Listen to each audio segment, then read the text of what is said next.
Very good morning to one and all present here. So today my topic of presentation is development and growth of teeth.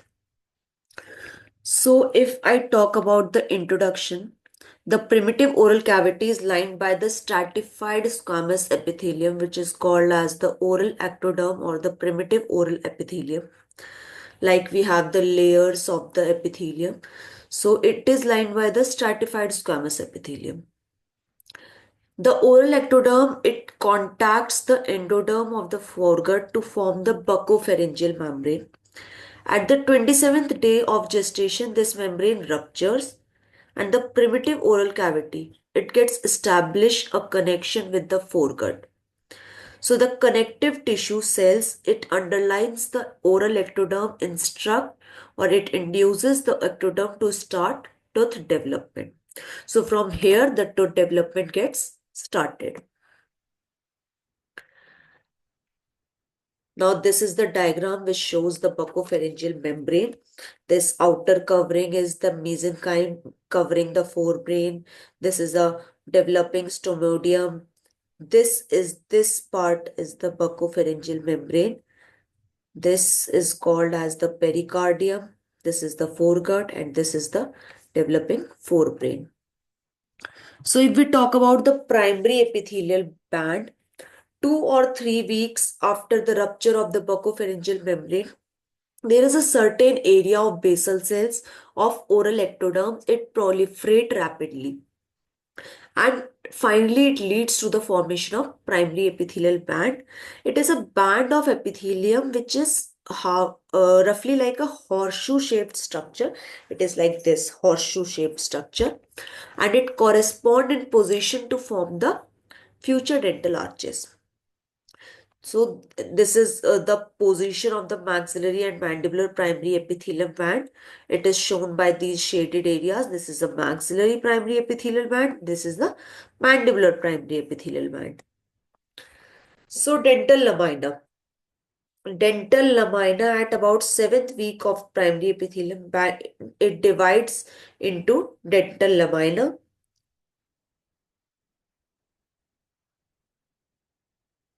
So we have two things.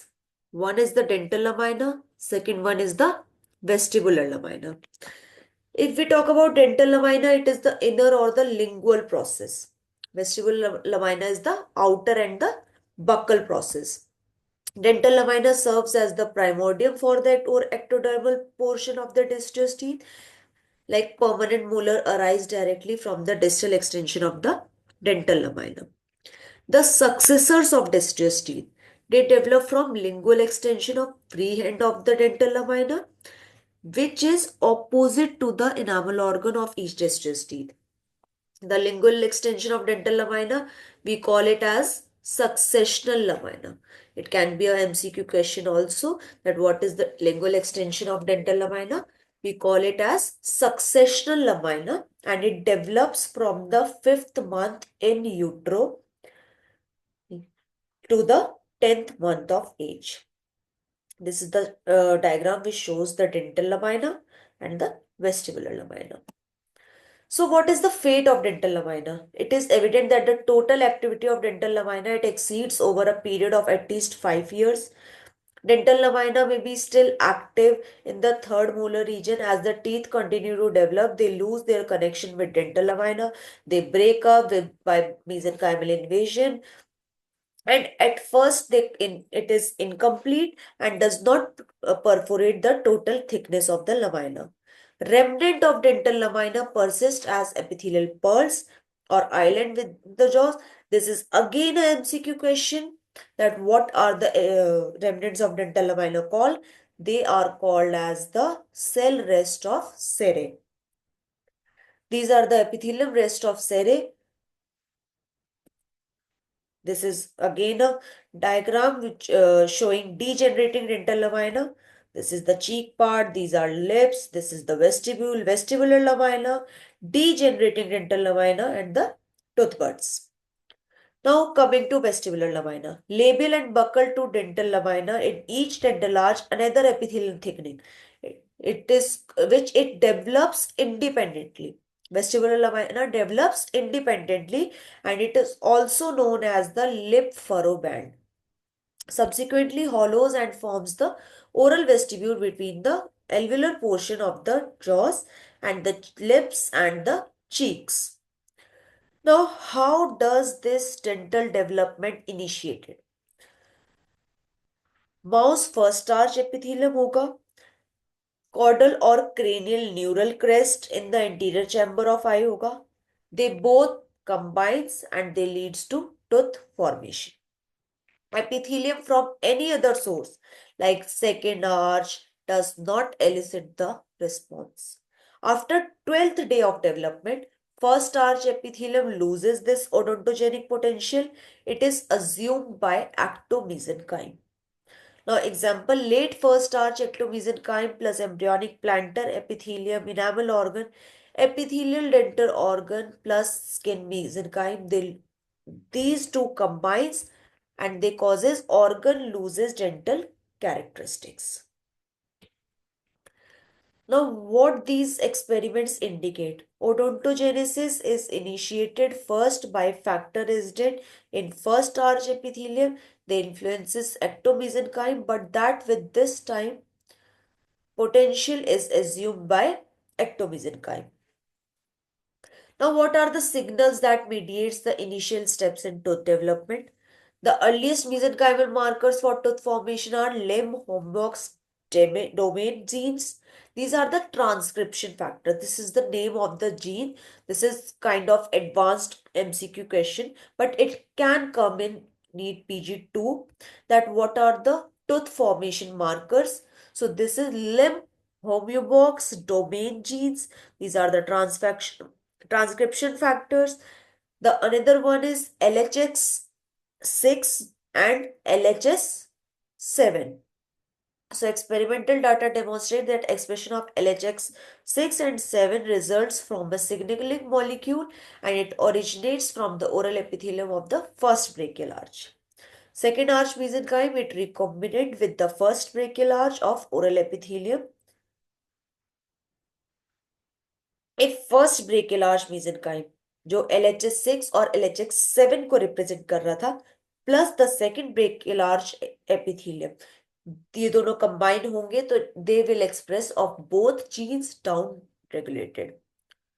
Now, a prime candidate for induction of LHX gene is fibroblast growth factor.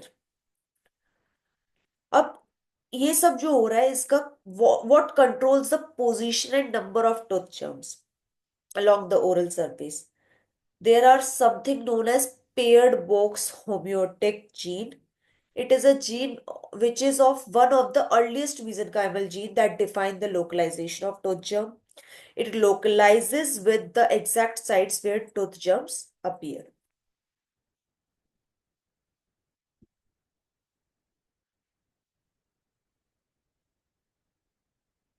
The determination of specific tooth type at their correct position in the jaw is referred as patterning of the dentition. Two hypothetical models have been proposed. There are two theories, like the field theory and the clone theory. The field model, it proposes the two factors which is responsible for the shape and reside with the ectomesenchyme. The fact that each of the fields expresses different combination of the patterning homeobox genes supports this theory. Like this is the diagram which represent the field model. If you want, you can take the picture or the screenshot of this. Then we come to the clone model. It proposes that each tooth class is derived from a clone of ectomesenchymal cell. It is programmed by the epithelium to produce teeth of a given pattern. This is the dental lamina, molar clone and the progress zone. Then it will results in outline of zone of inhibition. Dental organ form होगा, dental papilla form होगा, and at last this is what we call as the clone model. यहाँ पे क्या हो रहा है कि Until the progress of the zone of the clone has escaped its influence, there is a zone of innervation that surrounds the tooth bud and the next tooth bud is formed. Now coming to the tooth development. Tooth formation, it is a continuous process. It is characterized by series of stages. Each tooth develops through successive bud, cap, and the bell stages. During these stages, tooth germs grows and develop into specialized cell which form enamel dentin and cementum. Ectodermal cells multiply rapidly and little knobs grow into the underlying mesenchyme, represents the location of one of the 10 mandibular and 10 maxillary deciduous teeth. Each of these little downgrowths from dental lamina represent the beginning of the enamel organ of the tooth bud of a deciduous tooth. Note, not all of the enamel organs start to develop at the same time. First to appear are those of anterior mandibular region. Now, there are some developmental stages, that is the bud stage, the cap stage, the bell stage, and at last there is the root formation. So, these are the, sorry. So, yes, these are the stages in the tooth development. There we have the morphological stage and we have the physiological stage. The morphological stages we have like we discussed किया हमने dental lamina, vestibular lamina, the field model, the clone model, etc. So they are the initiating stages. Then we have the bud stage and the cap stage. These are the proliferating stages. Then in early bell stage, that is the histodifferentiation stage. Advanced bell stage is the morpho differentiation stage, and the formation of enamel identity matrix, that is the apposition stage. So bud stage, the proliferation stage, this is the initial stage of tooth formation where enamel organ resembles a small bud. During this bud stage, enamel organ consists of peripherally located low columnar cells and centrally located polygonal cells. This is very, very important that during bud stage, enamel organ में peripheries में present होंगे low columnar cells और centrally भी present होंगे polygonal cells. Like this is the diagram showing the first one is this is the oral ectoderm. This is the dental lamina. The third one, this is the enamel organ. Then we have central polyhedral cells. Then we have peripheral columnar cells. Then condensation of ectomesenchyme and at last developing bone. Surrounding mesenchymal cells proliferate होंगे that results in condensation on two areas. Area of condensation जो बिल्कुल enamel organ के नीचे that is the dental papilla. Ectomesenchymal condensation surrounds the tooth bud and dental papilla is the tooth sac. Cells of dental papilla dentin form करेंगे और pulp form करेंगे while dental sac के cells cementum और pedial को form करेंगे. अब ये bud stage से कैप स्टेज में कैसे ट्रांजिशन हो रहा है.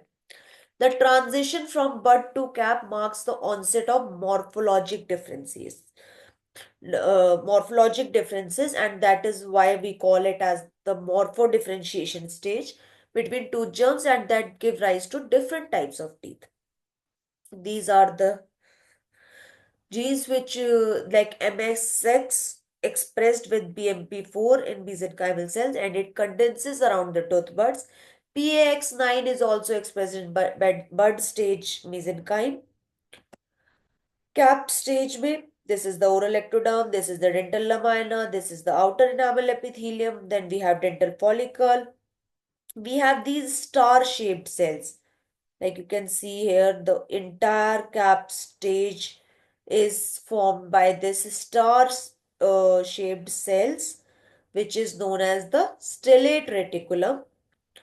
Then we have this inner enamel epithelium and we have the dental papilla. As the tooth bud continues to proliferate, it does not expand uniformly into a large sphere. Instead, unequal growth in different parts of the tooth bud leads to cap stage, which is characterized by a shallow invagination on the deep surface of the bud. Now, outer and inner enamel epithelium. The peripheral cells of the cap stage are cuboidal, cover the convexity of the cap, and are called the outer enamel epithelium. Cells in concavity of the cap become tall columnar cells and represent the inner enamel epithelium, like you can see here, right? The outer enamel epithelium is separated from dental sac and inner enamel epithelium from dental papilla by a delicate basement membrane. Hemidesmosomes anchor the cells to the basal lamina.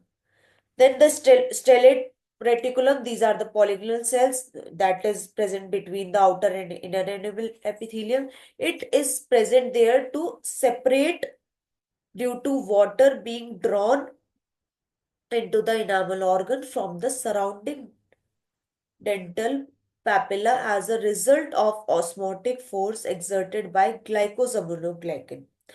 It is contained in the ground substance.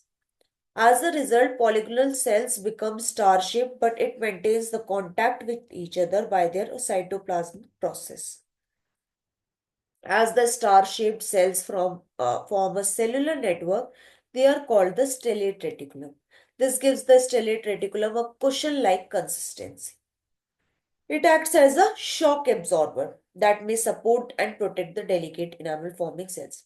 So these can be some MCQ questions related to stellate reticulum. One must know all these things. Now, dental papilla are under the influence of proliferating epithelium of enamel organ, ectomesenchyme, that is partially enclosed by the invaginated portion of inner enamel epithelium. It condenses to form the dental papilla. It is the formative organ of the dentine and the primordium of the pulp. Dental papilla shows active budding of capillaries and mitotic figures. They finally differentiate into odontoblasts, the bone forming cells. Now, dental sacs, marginal condensation in ectomesenchyme surrounding the enamel organ and dental papilla. These are called as dental sac.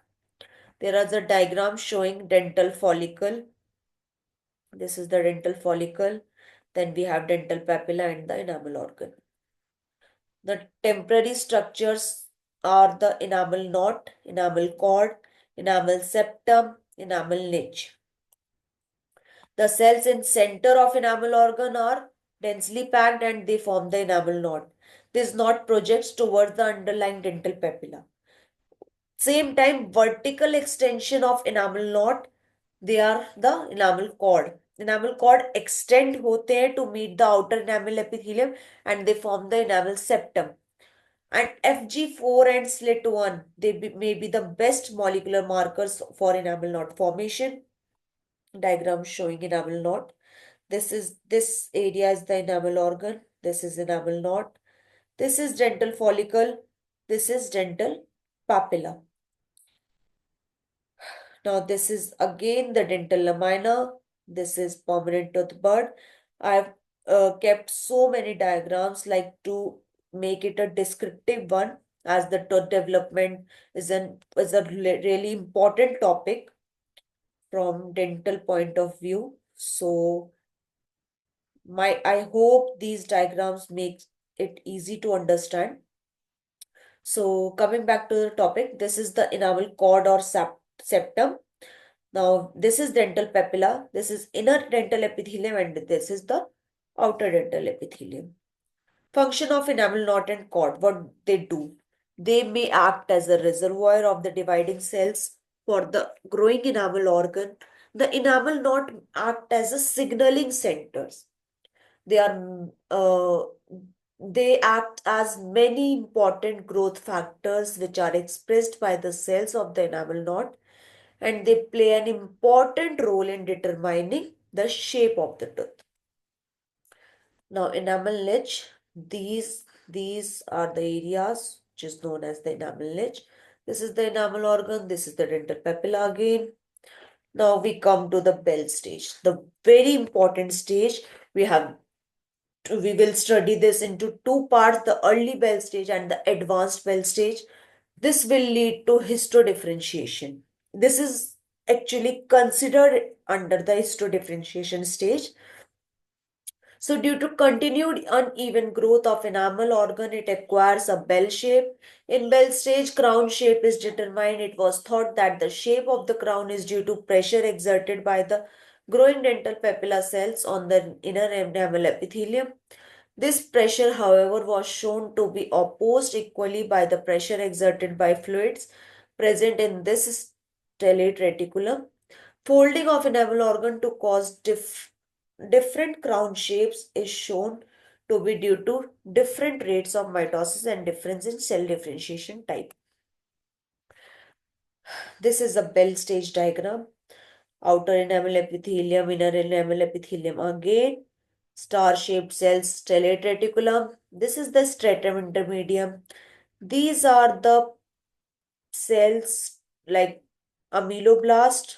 These are the odontoblasts. These are the capillaries. This is the dental papilla. This is a beautiful diagram showing the Bell stage. Now, inner enamel epithelium, it consists of single layer of cells that differentiate prior to amelogenesis. These are the tall columnar cells, and these tall columnar cells are called as ameloblasts. These elongated cells are attached to one another by junctional complexes laterally and to cells in the stratum intermedium by desmosomes. Cells of inner enamel epithelium, it exerts a strong influence on the underlying mesenchymal cells of dental papilla and they later differentiate into odontoblasts.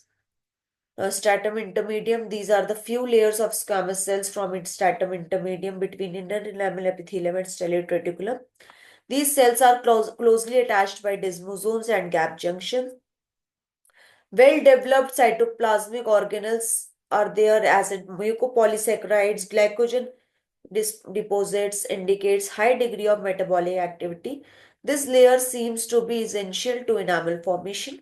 Cells of this layer soon are characterized by an exceptionally high activity of the enzyme alkaline phosphatase. These are absent in part of tooth gum that outlines root portion. Now the stellate reticulum, it expands further due to continued accumulation of intracellular fluid. Star-shaped cells having a large processes anastomose with those of adjacent cells. As the enamel formation starts, stellate reticulum collapse हो जाएगा to narrow zone, thereby it reduces the distance between centrally placed meloblast and nutrient capillaries near the outer enamel epithelium. So now comes the outer enamel epithelium. The cells of outer enamel epithelium, they flatten to form low-cuboidal cells. The outer enamel epithelium, it is thrown into folds which are rich in capillary network.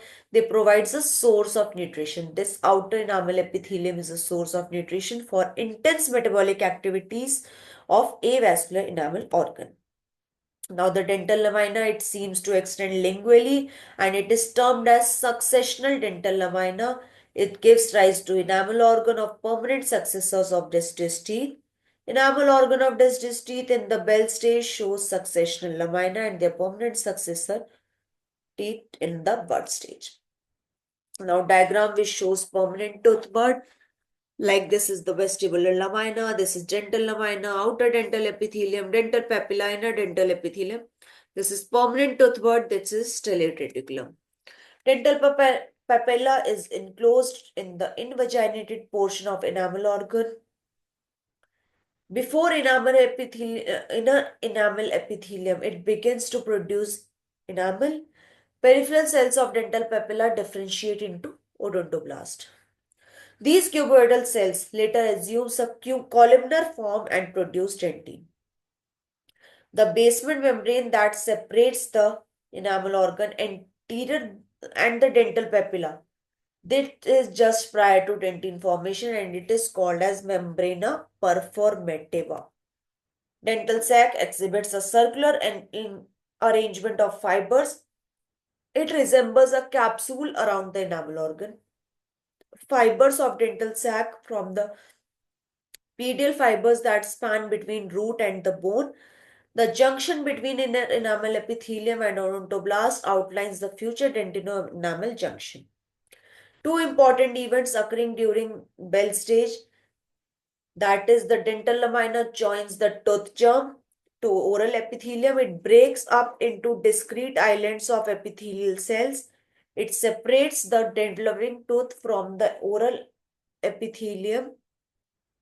IEE, it completes its folding. It makes it possible to recognize the shape of the future crown and pattern of the tooth. So these are the two important events occurs during the Bell stage. Again, a very important MCQ question. So now comes the advanced Bell stage. I told we will discuss it into two parts. Like we have discussed the early Bell stage. Now comes the advanced Bell stage, that is also known as morphodifferentiation. So it is characterized by the commencement of mineralization and root formation. The boundary between inner enamel epithelium and odontoblast, it outlined the future dentino-enamel junction. Formation of dentine occurs first as a layer along with the future dentino-enamel junction in the region of future cusp and proceeds pulpally and apically. So after the first layer of dentine is formed, ameloblast lay down enamel over the dentine in the future incisal and cuspal areas. So this is advanced Bell stage, outer dental epithelium, stellate reticulum, enamel, dentine, pulp and alveolar bone. Enamel formation फिर coronally proceed करेगा और cervically proceed करेगा हर region में, and it will form the dentino-enamel junction toward the surface. Cervical portion जो होगा, it will gives rise to Hertwig epithelial root sheath. It will outline the future root, and that's why it is responsible for the size, shape and length and number of the roots. Advanced Bell stage, it is a diagram showing advanced Bell stage. This is the collapsed stellate reticulum. These are the ameloblast. This is enamel, this is dentine, this is outer enamel epithelium, this is dental sac, this is odontoblast, and this is developing pulp. Formation of enamel and dentine matrix, that is apposition. Now, apposition is the deposition of matrix of hard enamel structure. Appositional growth of enamel and dentine is a layer like deposition of an extracellular matrix. This type of growth is therefore additive. Appositional growth is characterized by regular and rhythmic deposition of extracellular matrix, which is of itself incapable of further growth. Like it deposits the extracellular matrix. It is an additive process. Root formation, at last the root forms. The development of roots begins after enamel and dentine formation has reached the future cemento-enamel junction. So the enamel organ plays an important role in formation of root by forming HERS, that is the Hertwig's epithelial root sheath. It models the shape of the root. It consists of outer and inner enamel epithelium only, that the cervical loop and the zone of reflection. Cell of IE remain short and normally do not produce enamel. This is Hertwig's epithelial root sheath. It is a diagram showing that. This is enamel, this is coronal dentine, the odontoblast, the pulp, the root dentine. This is the inner enamel epithelium, this is outer enamel epithelium. This is disintegration of Hertwig's epithelial root sheath. This is epithelial rest of Malasse, future cemento-enamel junction, the dentino-enamel junction, the stratum intermedium, the ameloblast and the enamel. As the first layer of dentine has been laid down, the epithelial root sheath loses its structural continuity and is close relation to the surface of the root. Its remnants persist as an epithelial network of strands or clumps near the external surface of the root. These epithelial remnants are found in the periodontal ligament of the elaplate teeth, and these remnants are called as the rest of Malasse. This is also a very important question, that what are the epithelial rests of Malasse. अब root formation से पहले क्या होगा, root sheath epithelial diaphragm form करेगी. Outer and inner enamel epithelium, they bend at the future cemento-enamel junction into a horizontal plane and it narrows the wide cervical opening. Proliferation of the cells of the epithelial diaphragm. It is accompanied by the proliferation of the cells of the connective tissues of the pulp, and it is adjacent to diaphragm. The free end of the diaphragm, they does not grow into the connective tissue, but the epithelium proliferate coronal to the epithelial diaphragm. Now, the differentiation of odontoblast and formation of dentine, they follow the lengthening of root sheath. The connective tissue of dental sac surrounds the root sheath, proliferates and invades the continuous double epithelial layer. It divides it into the network of epithelial strands. The epithelium is moved away from the surface of the dentine. It is connective, so that the connective tissue come in contact with the outer surface of the dentine and they differentiate into cementoblast that deposit the layer of cementum over the dentine. This is the root formation, root trunk, proliferative root zone, epithelial diaphragm, bifurcation of root, odontoblast, cementoblast, epithelial rest. The rapid sequence of proliferation of and destruction of Hartwig's root sheath, it explains the fact that it cannot be seen as the continuous layer of the surface of developing root.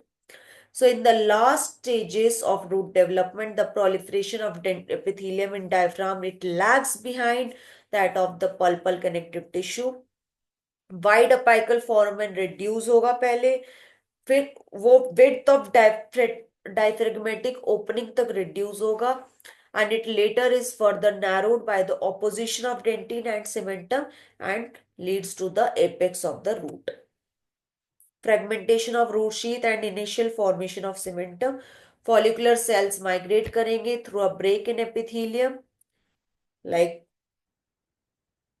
it will migrate to lie against the surface of the newly formed dentine. Here the first break in the root sheath, it occurs. It permits the entry of follicular cells to form the cementoblast. These arrows are showing the migration of follicular cells. Now this is the dentine, this is root sheath, and these are the odontoblasts. Differential growth of epithelial diaphragm in the multi-rooted teeth, they cause the division of the root trunk into 2 or 3 roots. During the general growth of enamel organ, expansion of its cervical opening occurs in such a way that long tongue-like extensions of the horizontal diaphragm, they develop. Before the division of the root trunk, the free ends of horizontal epithelial flap, it grow towards each other and fuse. The single cervical opening is divided into 2 or 3 openings. Now, root formation as seen on the undersurface of developing tooth gum, rooted tooths. These are the 2 rooted tooths. These are 3 rooted tooth. The roots have not finished forming and the division into 2 roots is clearly visible. So on the pulpal surface of dividing epithelial bridges, dentine formation starts. On the periphery of each opening, root development follows in the same way as described for single-rooted tooth. Now, the clinical considerations which can be resulted from this tooth development is lack of initiation result in absence of either a single tooth or multiple tooth, like it can be partial endodontia. Most frequently, the permanent upper lateral incisors, the third molars, and the lower second premolars. Now, it may be a complete lack of the tooth, or abnormal initiation may result in the development of single or multiple supernumerary teeth. In vitamin A deficiency, ameloblast fail to differentiate properly, so osteodentine is formed. Hypopituitarism and hypothyroidism result in a small clinical crown. Disturbances in morphodifferentiation may affect the form and size of the tooth without impairing the function of ameloblast or odontoblast. Fusion. These are some of the developmental disturbances that can result from the development and growth of teeth. So fusion, gemination, that fusion is the phenomena of tooth fusion that arise through union of two normally separated tooth germs and depends upon the stage of development of the teeth at the time of union. It may be either complete or incomplete. And the gemination, it arises when the two tooth develops from the tooth bud, and it results, as a result, the patient has an extra tooth. Now, congenital cephalies, it is the pack-shaped teeth with the permanent central incisor. It shows a notched incisal edge condition, which is known as the Hutchinson's incisor. Like, this can be a MCQ question, like what is Hutchinson's incisor? Genetic and environmental factors may describe the normal synthesis and secretion of the organic matrix of enamel, leading to a condition which is called as enamel hypoplasia. Again, a very important MCQ question. Now, organic matrix, it is normal, but its mineralization is defective. Then the dentine or enamel is said to be hypocalcified or hypomineralized. These are the references I have taken for this presentation. Thank you and have a beautiful day. So,